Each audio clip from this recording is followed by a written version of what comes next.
இன்றைக்கி நம்ம என்ன பார்க்க போகிறோம் 10th மேக்ஸில் சாப்டர் 1ல் எக்ஸசைஸ் 1.3ல ஃபஸ்ட்டு தான் பார்க்க போகிறோம். கொஸ்டின் என்ன கொடுத்துருக்காங்க அப்புறம் ஒரு ரிலேஷன் கொடுத்துட்டு டொமைன் என்ன கோடமைன் என்ன ரேஞ்ச் என்னன்னு கேட்டிருக்காங்க. அது கொடுத்துக்க ரிலேஷன் வந்து ஃபங்க்ஷனான்னு கொஸ்டின் கேட்டிருக்காங்க. அப்போ நம்ம டொமைன் கோடமைன் ரேஞ்ச் வந்து நமக்கு என்ன தேவை ஃபஸ்ட்டு ஆரோ டயக்ராம் போட்டுக்கலாம். ஆரோ டயக்ராமுக்கு என்ன தேவைன்னா டொமைன் என்ன கோடமைன் என்ன ரெண்டுமே வேணும். ஆரோ டயக்ராமுக்கு என்ன கொடுத்துருக்காங்க பாருங்கள், ஆர்டர் பேர் கொடுத்துருக்காங்க. இது எக்ஸ் இது ஒய்னு எடுத்துக்கலாம். எக்ஸோ எதுக்குள்ளே இருக்குது நேச்சுரல் நம்பர். நேச்சுரல் நம்பர் எதுலேருந்து ஸ்டார்ட் ஆகும் 1லேருந்து ஸ்டார்ட் ஆகும். அப்போ 1 2 3 4 5 6ன்னு போய்கிட்டே இருக்கும். அதே மாதிரி எக்ஸ் ஒய் ரெண்டுமே நேச்சுரல் நம்பர் சொல்லியிருக்காங்க. இப்போ ஒய் அதே தான் வரும். ஏன்னா ரிலேஷன் கொடுத்துருக்காங்க ஒய் ஈக்குவல் டு 2x.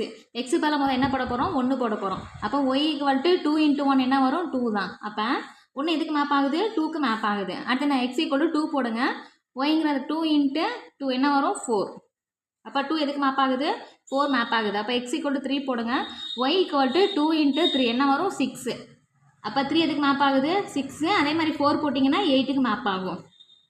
அடுத்து என்ன கேட்காங்க டொமைன் என்னன்னு எடுத்து எழுதணும். டொமைன் என்ன எக்ஸோட எலமெண்ட். அப்போ 1 2 3 4 5 6ன்னு போய்கிட்டே இருக்கும். அதே மாதிரி கோடமைன்.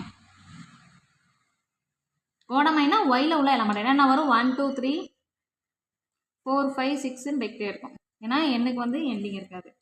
அடுத்து என்ன கொடுத்துருக்காங்க ரேஞ்ச். ரேஞ்சுனா என்னது எந்தெந்த எலமெண்ட்டுக்குலாம் இமேஜ் இருக்குன்னு பாருங்கள். 1க்கு இமேஜ் இருக்குது, அதாவது டொமைனோட எல்லா எலமெண்ட்டுக்கும் இமேஜ் இருக்குது. பட்டு எது இதெல்லாம் மேப் ஆகிருக்கு பாருங்கள் 2 4 6 8 10 போய்கிட்டே இருக்கும். நெக்ஸ்ட் என்ன கேட்டிருக்காங்க கொடுத்துக்க ரிலேஷன் வந்து ஃபங்க்ஷனான்னு கேட்டிருக்காங்க. டொமைனில் உள்ள எல்லா எலமெண்ட்டுக்கு என்ன இருக்குது இமேஜ் இருக்குது. 1க்கு 2 இருக்குது, 2க்கு 4 இருக்குது, 3க்கு 6 இருக்குது, 4க்கு 8 இருக்குது, 5க்கு 10 இருக்குது. அப்போ ஈச் எலமெண்ட் இன்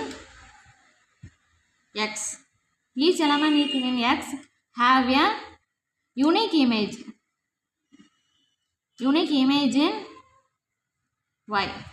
தற்போது இந்த கிவன் ரிலேஷன் என்ன சொல்லிடலாம் ஃபங்க்ஷன் சொல்லலாம். அப்போ எஃப் இஸ் எ ஃபங்க்ஷன்.